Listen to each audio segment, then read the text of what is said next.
Luar biasa. Salam Bapak Ibu. Luar biasa. Saudara diberkati, amin. Puji Tuhan. Nah, Tuhan itu luar biasa Bapak Ibu. Jadi memang kita melihat ini berkat kebangkitan ini luar biasa. Karena Paulus berkata, kalau Kristus tidak bangkit, maka sia-sialah iman percaya kita. Jadi kebangkitan adalah paket dari semua rencana penyelamatan manusia dari Tuhan buat kita. Makanya di Roma pasal 1 ayat 16 berkata, Injil itu adalah kekuatan Allah. Injil itu artinya adalah kabar baik. Kabar baik artinya adalah atau pesan atau informasi atau kata-kata yang memberikan seseorang itu sebuah pengharapan. Sebab aku mempunyai keyakinan yang kokoh dalam Injil. Nah, karena Injil adalah kata Allah. Jadi Allah itu punya kekuatan. Namanya kabar baik. Apa itu kabar? Berita. Apa itu berita? Perkataan. Itulah Tuhan kita Yesus Kristus. Firman yang telah menjadi manusia. Atau Logos yang telah menjadi manusia. Yang menyelamatkan setiap orang percaya. Jadi ada dua di sana. Orang gak bisa diselamatkan kalau tidak menerima kabar baik ini. Itu satu. Kedua, orang gak bisa diselamatkan kalau dia gak percaya. Karena percaya itu tidak sampai di pikiran kita. Harus sampai di dalam hati kita. Karena pikiran manusia itu memang diciptakan Tuhan sangat terbatas. Makanya Bapak Ibu kalau ada pergumulan kita. Jangan diutuk-utuk terus. Panas nanti mesin pikiranmu. Nanti makanya ada orang gini, aduh gitu. Tapi bawa ke hati. Bawa ke dalam rohmu. Bawa dalam doa. Bapak, aku gak mengerti. Aku gak mampu. Buntu Tuhan. Ke depan buntu. Kiri kanan buntu. Ke belakang buntu. Gimana ini Tuhan? Nah, cerita. Makanya kan ada lagu ya. Apa namanya? Sujud di altarnya bila hati. Oh, bisa dari G hambanya amaku dari G ya. Makasih hambanya Pak Leo luar biasa main musiknya. Bila hati terasa berat, tak seorang pun mengerti bebanku. Suatu terjadi saat datang di altar. Luar biasa. Apa perbedaan kerajaan surga dengan kerajaan Allah? Waktu Yesus datang ke bumi ini, dia membawa kerajaan surga di dalam dirinya. Apa itu kerajaan Allah? Kerajaan Allah adalah manifestasi kerajaan surga. Sama-sama katakan manifestasi. Ini saya dapat hikmat Tuhan ini. Roma 14 ayat 17 berkata begini. Sebab hal kerajaan sorga. Sebab hal kerajaan Allah. Bukan kerajaan sorga dibuat di sini. Sebab hal kerajaan Allah. Bukanlah masalah makan dan minum. Coba bayang. Tapi apa? 3. Damai sejahtera, sukacita, Roh Kudus. Jadi lebih baik kita kehilangan makanan, lebih baik kita nggak makan. Yang penting ada sukacita, ada Roh Kudus, ada damai sejahtera. Banyak orang berantem gara-gara makan. Betul apa betul? Banyak orang berantem gara-gara makan peyek nggak dibagi. Punya dia 2, punya dia 1. Ada beberapa kali video itu saya lihat di YouTube itu. Seorang bapak dan istrinya taruh 3 piring gitu, sama anaknya di tengah. Anaknya masih kecil tentunya. Kalau udah agak besar kan udah, kalau nggak si Neni mah udah ngerti. Kalau nggak salah mungkin anaknya umur 2 tahun atau 3 tahun.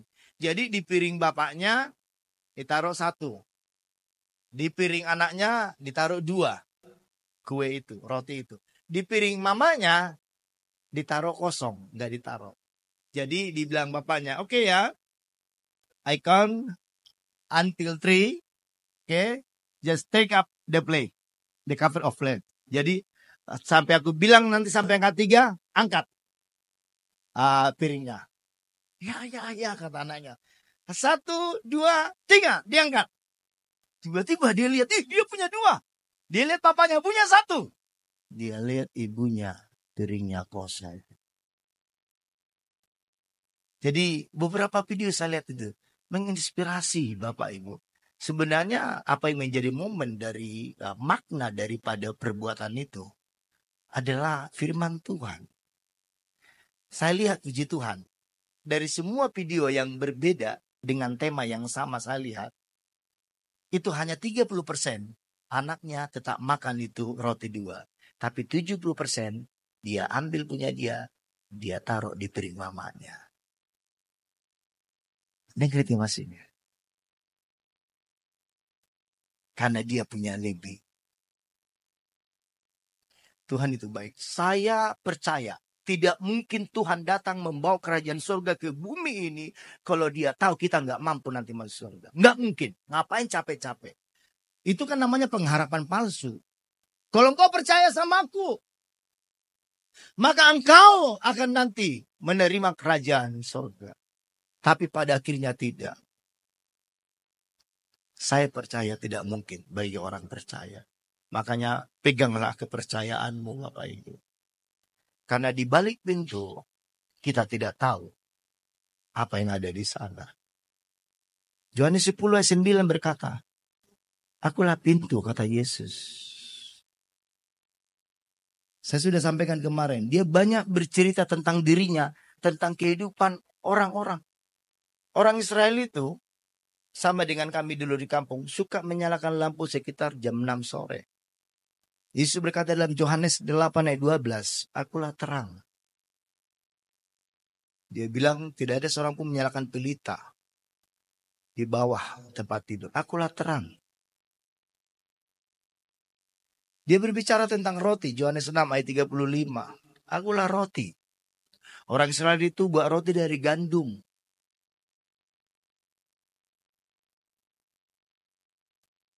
Yohanes 6 ayat 35. Dia berkata begitu, Akulah roti. Barang siapa datang kepadaku, ia tidak akan lapar lagi. Luar biasa ya.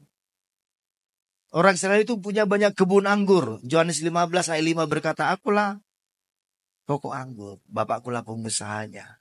Luar biasa. Tuhan Yesus banyak berbicara. Banyak berbicara dirinya tentang kehidupan mereka sehari-hari. Apa yang mereka pegang. Luar biasa Bapak. Yohanes 14 ayat 6, Akulah jalan kebenaran dan hidup. Yohanes 11 ayat 25, Akulah kebangkitan. Pada waktu Lazarus dibangkitkan. Jadi Tuhan itu melihat apa yang belum dilihat oleh manusia. Makanya Yohanes 11 ayat 40 berkata, Bukankah ku katakan, kalau engkau percaya kepadaku, engkau akan melihat kemuliaan Allah. Ini sebelum Lazarus dibangkitkan. Yesus sudah bisa melihat ke belakang. Yesus sudah melihat, dia sudah bisa melihat jauh ke depan apa yang kita nggak lihat. Makanya teruslah kita belajar pegang tangan Tuhan. Karena dia yang tahu apa yang di depan Bapak Ibu. Dia sudah tahu bulan depan kita di mana. Dia sudah tahu apa yang kita akan lewati tahun depan. Dia sudah tahu minggu depan kita 1 jam lagi di depan. Walaupun kita udah rencana ini, aku nanti mau makan bakso di sana. Itu bisa terjadi cancel, bisa batal. Tiba-tiba kita bisa berbelok ke kanan. Karena orang yang ada tuntunan Tuhan, itu akan bergerak. Seperti apa? Seperti angin. Dia katakan begitu. Yohanes 3 ayat ke-8. Orang yang dilahirkan dari roh itu seperti angin. Ayat 8. Luar biasa. Yohanes 3 ayat 8 ya. Angin bertiup kemana dia pergi. Tapi kamu nggak tahu kan dari mana angin itu dan kemana dia pergi. Begitulah orang yang lahir dari roh. Tuntunan roh. Jadi sebenarnya bumi ini dibangun Tuhan. Itu adalah blueprint atau kopi dari sorga. Karena sebelum penciptaan, sudah ada semua di sorga. Makanya dikatakan Yohanes 3 ayat 31. Siapa yang datang dari atas, dari surga, di atas semuanya. Dia berkata-kata tentang surga. Makanya waktu Tuhan Yesus datang ke bumi ini, dia melayani 3 tahun, bubar semua paradigma ahli Taurat dan orang Farisi. Karena mereka notol sekali dengan Taurat. Salah satunya hari Sabat. Mereka pertahankan, tidak boleh kerja, tidak boleh jalan-jalan hari Sabat. Harus ngapain? Hanya di rumah, hanya di gereja, hanya sembahyang. Langsung disikat sama Tuhan Yesus. Rupanya dicatat malaikat. Kalau lembumu jatuh ke sumur, kau tarik kan diam-diam kan? Jemaat gak ada yang tahu kan? Diam mereka. Karena kalau itu gak betul, pasti mereka lawan. Enggak, aku gak pernah narik lembuku kalau jatuh. Yesus sikat kemunafikan mereka. Tas. Bukankah kalau lembumu, mana lebih sayang? Lembu atau manusia ini? Karena waktu itu datang orang kusta. Kalau engkau mau engkau dapat mentarikan aku. Disembuhkan sama Tuhan. Kusta tangan kanannya. Marah mereka. Ini hari Sabat gak boleh. Luar biasa itu orang ini. Mereka mempertahankan hukum. Sementara di depan mereka sang pembuat hukum. Yesus gak pernah melanggar hukum Taurat. Dia bilang dia datang untuk menggenapi. Berbiasa Bapak Ibu. Hanya saja untuk menggenapi yang mereka gak mengerti. Kenapa? Mohon maaf. Makanya sering saya katakan, kalau kau datang ke gereja, kau dengar datang 2 puasa, datang ibadah PPW, datang ibadah WBI, datang kul, jangan langsung setel otakmu. Jangan langsung setel cetakanmu. Jangan langsung buat paradigma. Oh harus begini, oh harus begini, oh harus begini. Jangan Bapak, bubarkan semua. Das, break out. Hancurkan semua. Tuhan, aku datang. Dikatakan Matius pasal 5. Ayat yang ke-6. Berbahagialah orang yang lapar dan haus akan kebenaran. Karena mereka akan dipuaskan. That is. I got it. Luar biasa Bapak Ibu. Jadi yang penghalang kelaparan dan kehausan kita kan Tuhan. Paradigma kita. Jago-jagonya kita. Itu kan yang dikejar orang Batak ya. Apa itu? Hamoraon. Agabeon asa ngabon. Salah enggak? Enggak. Salahnya di mana orang Batak? Mohon maaf. Mereka mendahulukan ini daripada Tuhan. Itu salahnya. Bukan salah. Anda mau jadi kaya, puji Tuhan. Kalau aku pun mau jadi kaya, ya saya mau. Cuman ya belum dikasih kaya dulu. Sekarang masih miskin, gak apa-apa. Tetapi maksudnya adalah bahwa inilah sebenarnya yang harus kita lihat di sini. Ini luar biasa Bapak. Puji Tuhan. Amin Bapak Ibu. Saudara menangkap hal ini ya. Apa tadi perbedaan kerajaan Allah dengan kerajaan surga? Yesus datang, itu adalah kerajaan surga. Tapi Yesus berkata di dalam Matius, mari coba sebentar kita buka Matius. Iya.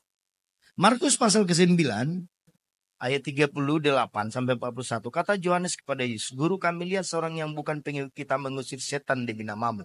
Lalu kami cegah orang itu karena ia bukan pengikut kita. Tetapi kata Yesus, jangan kamu cegah dia. Sebab tidak seorang pun yang telah mengadakan mujizat demi namaku dapat seketika itu juga mengumpat aku.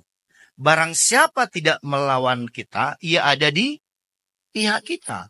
Aku berkata kepadamu sesungguhnya, barang siapa memberi kamu minum secangkir air oleh karena kamu adalah pengikut Kristus, ia tidak akan kehilangan upahnya. Ini secara SK, secara kerajaan sorga, dia nggak punya SK sebagai pelayan Tuhan. Tapi kerajaan Allah, dia punya. Ingat tadi ya, Roma 14 ayat 17, apa itu kerajaan Allah? Roh Kudus. Apa itu kerajaan Allah? Sukacita. Apa itu kerajaan Allah? Damai sejahtera. Ini Bapak Ibu. Luar biasa. Kemarin saya mendoakan beres saya, dia DBD. Baru diberitahu saya setelah beberapa hari. Kenapa kamu baru beritahu? Nggak enak mengganggu tulang. Nggak boleh begitu. Kita jemaat aja kita doakan saya bilang. Ditunggu sampai 5 hari lewat masa krisisnya. Jangan dulu si L kamu pegang ya, saya bilang. Itu namanya Besalel, diminta dulu saya yang kasih namanya. Iya tulang. Saya bilang, doa itu adalah kerajaan Allah. Beda doa, beda karunia doa. Kemarin ada jemaat datang ke rumah kami sharing. Lama kali dia sharing.